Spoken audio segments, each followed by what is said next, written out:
देखिए, मैं सिर्फ ये कहा कि हम जो चाहते हैं संसद के भीतर, हम चाहते हैं कि सारे विषय जो हमारे देश के लिए महत्वपूर्ण है, हमारे लोगों के लिए जो असर पड़ता है, ऐसे विषयों तो संसद के अंदर चर्चा करनी चाहिए।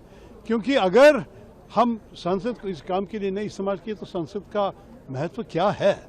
जब इतने बड़े विषय हो रहा है, आपको पता है कि हर रोज बम गिरते जा रहे हैं, ऑयल का दाम तो $100 से ऊपर बढ़ गया है, गैस का भी हमारे एलपीजी तो 60 रुपये से बढ़ गए 2 दिन पहले, और गैस आ भी नहीं रहा है कतर से और दूसरे देशों से। इस हाल में हमारे देश की एनर्जी सिक्योरिटी के बारे में, हमारे देश के विदेश कार्यों के मामले में, और जो भी है हमारे लोग की चिंता है उनके मन पे, इसको संसद के सामने रखना ये विपक्ष की जिम्मेदारी है। लेकिन अगर आप मौका नहीं देंगे तो विपक्ष कैसे बोलेंगे?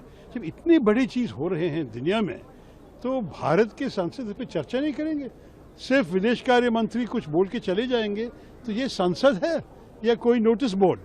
ये भी आपको सोचना चाहिए।